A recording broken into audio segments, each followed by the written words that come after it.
This is why you feel confused around certain people. You keep asking yourself the same question. Why do I feel like this around them? Nothing obvious is happening. No clear argument, no direct conflict, no single moment you can point to and say, that's the problem. But something feels off, and you can't explain it. So you start questioning yourself. Maybe I'm overthinking. Maybe I'm being too sensitive. Maybe I'm reading into things that aren't there. You try to rationalize it, you try to calm it down, you try to ignore it. But the feeling stays. It doesn't spike, it lingers. Subtle, persistent, unresolved. And that's what makes it worse. Because if it were obvious, you could deal with it.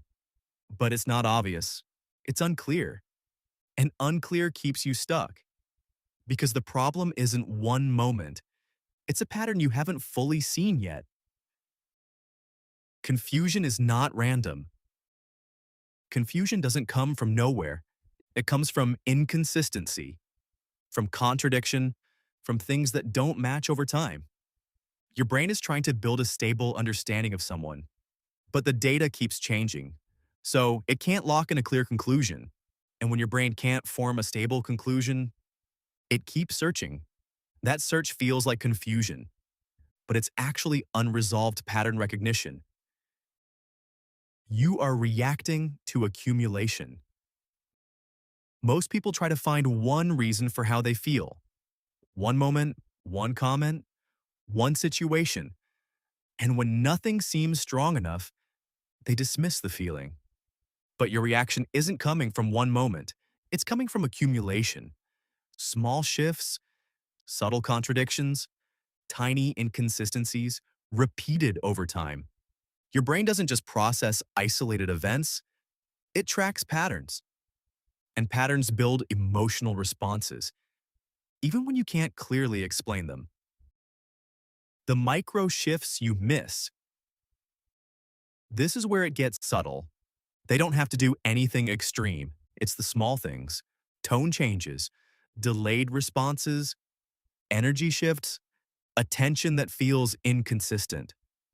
One day they're engaged, the next day they're distant. Then they return like nothing changed. That inconsistency is what your brain is reacting to, not the individual moments, the pattern between them. Your brain wants stability. Your nervous system is built around prediction. It wants to know what's coming. It wants to know how someone behaves. Consistency creates safety because it allows your brain to relax, but inconsistency removes that safety because now your brain has to stay alert, trying to figure out what version of them it's going to get. This is why you start monitoring. You don't consciously decide to overanalyze. It happens automatically. You start paying attention to details, small shifts, subtle signals. You notice tone, timing, energy, because your brain is trying to detect a pattern, trying to regain predictability, trying to stabilize something that keeps changing.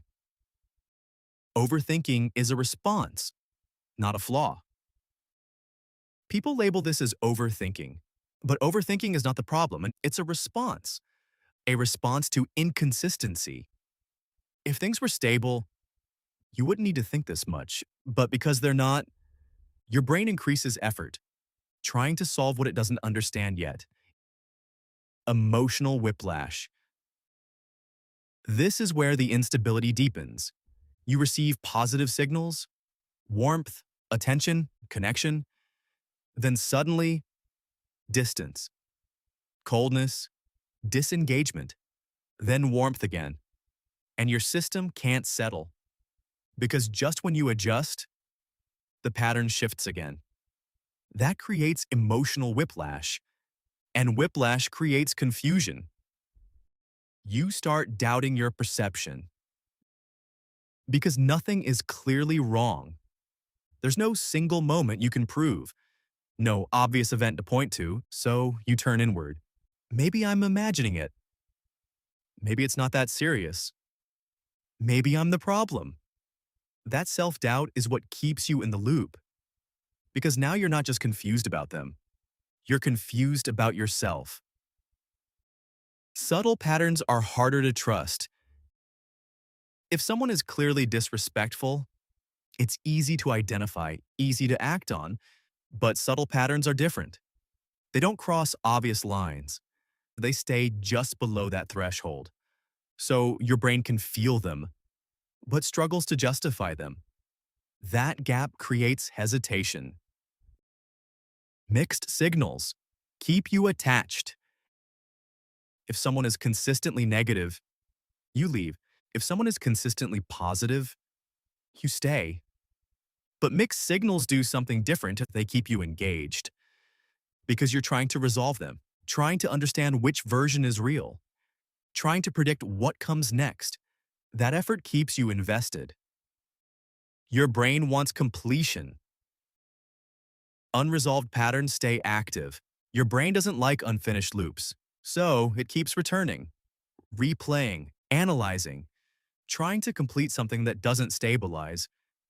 But if the pattern itself is inconsistent, there's nothing to complete. You start adapting to them. Without realizing it, you change. You become more careful, more aware, more reactive. You adjust your behavior based on theirs, trying to maintain the good version of the interaction, trying to avoid the shift. Now your behavior is shaped by their inconsistency. This creates internal instability because your state is no longer self-directed. It's reactive, dependent on what they do next. If they're warm, you relax. If they're distant, you tighten.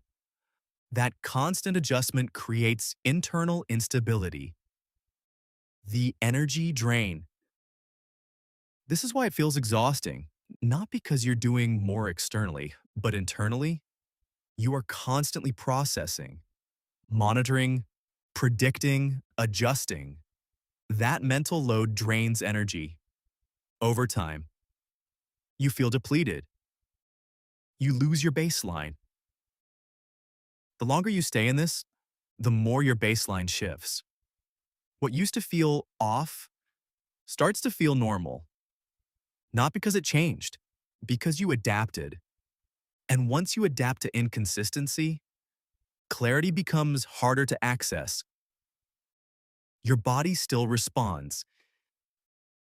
Even when your mind rationalizes, your body reacts. Tension, restlessness, low-level anxiety. That's not random. That's your system detecting instability before your mind fully processes it.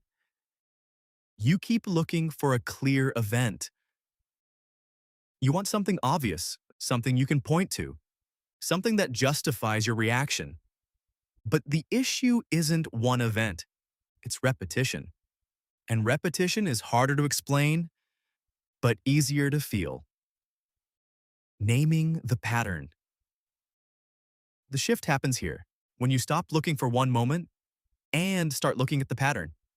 Consistency of inconsistency. Repetition of contradiction. Cycles of behavior. Once you see that, the confusion drops because now it makes sense. Clarity doesn't change them. It changes you. You stop trying to solve it. You stop trying to stabilize it. You stop trying to predict it because you understand it. And understanding removes the need to keep engaging. You don't need more proof. This is where people get stuck. They wait for something bigger, clearer, more obvious. But the repetition is the proof. You already have enough data. You just haven't trusted it. Trusting yourself. This is the real shift. Not understanding them. Trusting your perception. Trusting your internal signals. Even when they're subtle. Even when they're hard to explain. Because your system is reacting to something real. Final thought. You're not confused because nothing is happening. You're confused because something is happening repeatedly. Small inconsistencies, subtle contradictions, patterns you haven't fully named yet. And once you see the pattern, the confusion disappears. Not because they change, because you finally understand what you're dealing with. Thank you for watching. This is MindStickz.